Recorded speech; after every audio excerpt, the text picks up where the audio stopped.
Have you ever wondered if spiritual practices can not only bring inner peace, but also attract abundance into your life?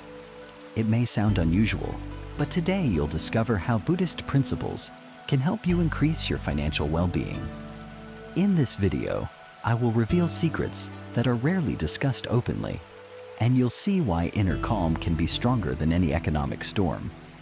Get ready for a fascinating journey into a world where money and spirituality go hand in hand, and every intention you set can become a magical key to wealth. Stay with me until the very end of this video, as you'll find not just inspiring stories here, but also simple examples of how you can start changing your approach to finances today. Many people spend years searching for universal formulas for prosperity, yet the real secret is often right in front of us, within ourselves. If you're ready to open your life to new possibilities, keep watching. To understand how Buddhist principles can make us wealthier, not just spiritually, but materially, we need to look at the essence of these teachings. Buddhism promotes harmony between the inner world and its external manifestations.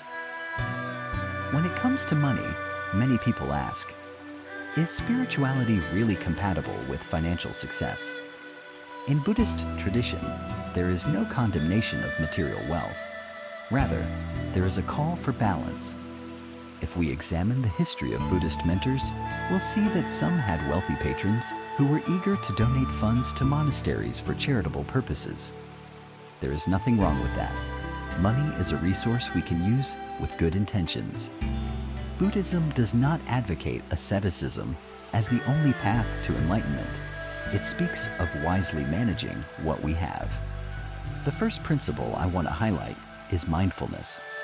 Observing your own thoughts and actions creates a stable inner state that influences the outer world. If you constantly live in fear of failure, loss, or competition, your subconscious mind reproduces these beliefs.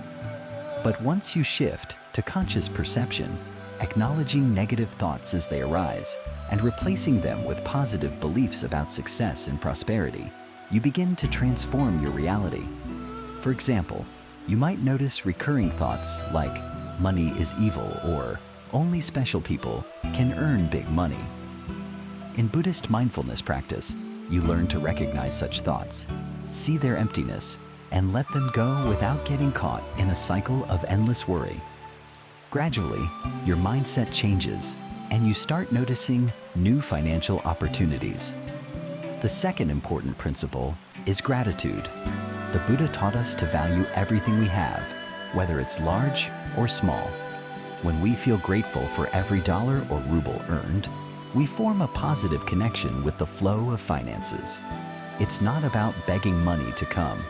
Rather, it's about tuning yourself to a wave of harmony with the world. In everyday life, this might look like receiving a payment for some work. Maybe it's not a huge sum. And instead of complaining that it's too little, you mentally thank the universe for this contribution. Strangely enough, such an attitude opens doors to greater abundance because you're no longer seeing money as a heavy burden, but as an opportunity to do good and celebrate each gain. The third Buddhist principle of wealth is generosity. Many find it paradoxical. How can you grow rich if you keep giving some of your resources to others? But in Buddhist tradition, the willingness to help and share generates a powerful positive force. When you donate some of your time, energy, or money, you're sending the universe a signal that you're not afraid of loss. You trust in a continuous flow of abundance. Think of those who have participated in charitable projects. People who give part of their earnings often say that money returns to them in unexpected ways, sometimes multiplied. It's not magic. It's about changing your attitude. Generosity helps you break free from greed, which the Buddha identified as one of the main roadblocks on the path to prosperity. The fourth principle is right intention. In Buddhist practice, intention is the driving force behind our actions. If your sole aim for getting rich is to prove something to someone, you might be heading for disappointment. But if your financial growth is meant to benefit both yourself and others, life seems to provide favorable conditions, guiding you toward higher income. Imagine you want to start a business. If your main goal is to maximize profit at any cost, perhaps by deceiving or manipulating customers, you're on a path that harms your karma. However, if your goal is to offer people quality services, help them solve their problems, and grow alongside them, then you're acting in accordance with Buddhist values of compassion and honesty. The result can be a far more stable success for your business. The fifth principle is responsibility. In Buddhist tradition, there's no room for blaming others or waiting for someone else to solve your problems.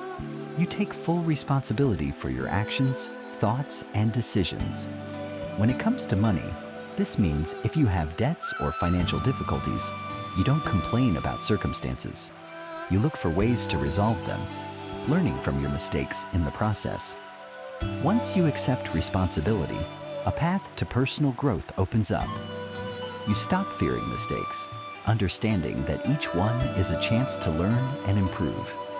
The better you absorb these lessons, the more effectively you manage your resources, whether it's time, energy, or money. To gain deeper insight into how spirituality impacts wealth, we can turn to the experiences of many successful entrepreneurs who emphasize the importance of ethical practices in business. They mention that honest dealings with clients and caring about employees often lead to long-term success. They may not label their values as Buddhist, but in essence, they embody these same ideas of compassion, generosity, and integrity.